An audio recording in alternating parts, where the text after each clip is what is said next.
দিল্লি না ঢাকা? যারা জামাতের নেতাকর্মী আছেন একটু উত্তর দিবেন। আমার ধারণা অধিকাংশ মানুষই লিখবেন ঢাকা ঢাকা। কিন্তু দিল্লিকে ছাড়া কি ঢাকা হয়?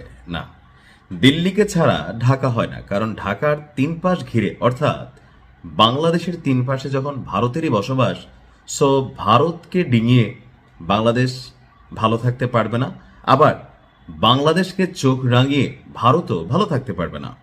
আপনি নিশ্চয়ই একটু অবাক হচ্ছেন হঠাৎ করে কেন জামাতের আমির ডাক্তার শফিক সাহেব তিনি এই ঘোষণা দিলেন যে ক্ষমতায় গেলে ভারতের সঙ্গে সুসম্পর্ক গড়ে তোলা হবে। আলোচনাটা মাঝখানে একটু রসালো হয়েছিল যখন আমরা শুনলাম যে জামাত আমির যখন তিনি অসুস্থ ছিলেন তখন ভারতের দুই কূটনীতিক তার সাথে দেখা করেছেন, এমনকি বিষয়টা গোপনীয় রাখার জন্য এখানে একটা কথাবার্তা হয়েছিল। সো স্পষ্ট জিনিস কেন গোপনীয় হবে এ নিয়ে অনেক আলোচনা সমালোচনা মাঝখানে ছিল।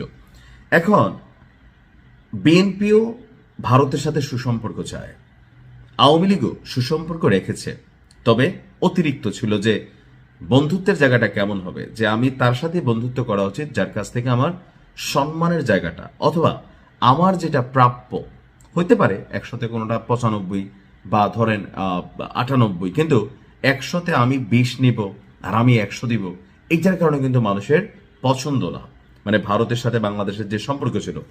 তো এর মাঝখানে আমরা বরাবরই জামাতের যে অবস্থান দেখছিলাম বা জামাতের যারা নেতাকর্মীরা আছে কথায় কথায় বা তাদের যে জোট আছেন দিল্লি না ঢাকা, তো সবাই বলে যে ঢাকা ঢাকা।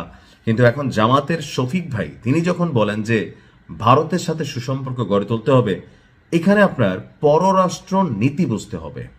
এখন আমরা যারা আমজনতা আছি ছোট্ট উদাহরণ দিলে বুঝবেন, যেমন ফুটবলার লিওনেল মেসি অথবা রোনালদো অথবা আপনার পছন্দের যে কোনো খেলোয়াড়, তারা যখন বিদেশের মাটিতে বসে কোনো একটা ম্যাচ খেলে আমরা চা দোকানে বসে আরে ধুর বেটা, হ্যাঁ 5টা দেওয়ার কথা ছিল ডাইনে দিয়ে দিছি বামে, আমাদের মধ্যে মনে হয় যে আমরা মেসির গুরু, এখানে চা দোকানে বৈশা বৈশা চা খাচ্ছে আর খেলা শিখাচ্ছে। ধুর বেটা, খেলাটা কিটা খেললো, খেলতেই পারে না, আছে না আছে। ক্রিকেটারদের নিয়েও আমরা কিন্তু এই ধরনের আলোচনা করি, কিন্তু যিনি মাঠে খেলেন, যিনি চেয়ারে বসেন, তার বিষয়টা আলাদা। আপনাদেরকে একটু সহজ করে দিচ্ছি। আমাদের এখন এই মুহূর্তে যে ধর্ম উপদেষ্টা আছে খালেদ ভাই, হেফাজত ইসলামের সম্ভবত তিনি, কয়েক মাস আগে মদের লাইসেন্স দেওয়া নিয়ে তিনি একটা কথা বলছিলেন যে আপনি যদি 20-12 হজ করে আসেন, আপনি যত বড় ধর্মমন্ত্রী হন, স্বরাষ্ট্রমন্ত্রী হন, যত 5 ওয়াক্ত নামাজি পারহেজগার, কিন্তু আপনি যখন এই চেয়ারে বসবেন আপনাকে মদের লাইসেন্স দিতে হবে। এই মদ বেচা বা বাংলাদেশে মদ যে আসতেছে এগুলোর থেকে যে টাকা বের হয় ওই টাকাই আপনার আমার মসজিদের জন্য ফান্ড হিসেবে যায়, কারণ এটা থেকে ট্যাক্স আসে, রাজস্ব আসে। তা আমার এই কথাগুলো বলার মেইন কারণ যেটা হচ্ছে, আমরা যারা আমজনতা আছি, সাপোর্টার আছি বা দলগুলোকে সাপোর্ট করি, হ্যাঁ, তো আমরা যতটা সোজা মনে করি বা আমরা মনে করি যে ভারত বাদ দিয়া বাংলাদেশ আমরা এই করে ফেলবো, অথবা যে কোনো একটা দেশের সাথে, বিশেষ করে যখন আপনার প্রতিবেশী, আপনি চাইলেই বদলাইতে পারবেন না, তাই না? এটা তো কোনো ফ্ল্যাট না যে এমন একটা জায়গায় গিয়ে ফ্ল্যাট কিনে ফেললাম। কিন্তু প্রতিবেশী রাষ্ট্রকে আপনাকে হজম করতে হবে, তাদের সাথে সুসম্পর্ক গড়ে তুলতে হবে। তবে ওই যে ভিডিওর প্রথমে বললাম, সম্পর্কের মানে এমন না আমি খালি দেবো ভাই আর তুমি খালি নিবা, বর্ডারে মানুষ মারবে আর আমরা বলবো যে আমাদের তারা গরু চোর। এই বিষয়গুলো নিয়ে আমাদের অলওয়েজ আপত্তি। যারা আমার ভিডিও দেখেন, আমি সবসময় এই নীতিটারই বিরোধিতা করি যে প্রতিবেশী আমরা ভালো সম্পর্ক তৈরি করবো, আমরা সব ঠিক আছে, কিন্তু সীমান্তে যদি কোনো হত্যাকাণ্ড হয় সেটার বিরুদ্ধে বাংলাদেশকে কথা বলতে হবে।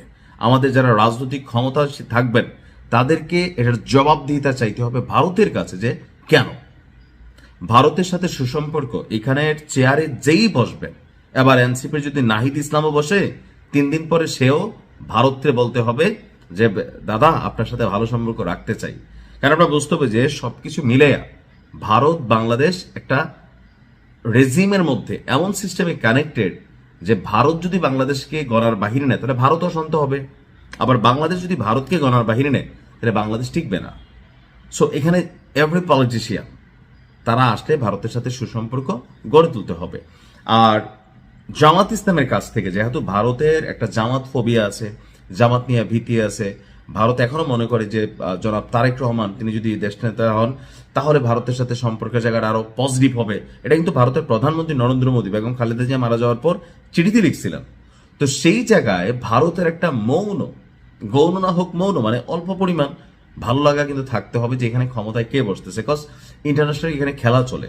তো সেই জায়গা থেকে জামাত যেটা ভারতকে মেকশিওর করতে চাচ্ছে যে জামাত নিয়ে, যে জামাত ক্ষমতায় আসলে রিস্ক বা প্লাস মাইনাস যে চিন্তা ভাবনা, এগুলা ভুল। জামাত ক্ষমতায় আসলেও কোনো রকম নেগেটিভ কিছু হবে না। ভালো থাকুন, আসসালামু আলাইকুম।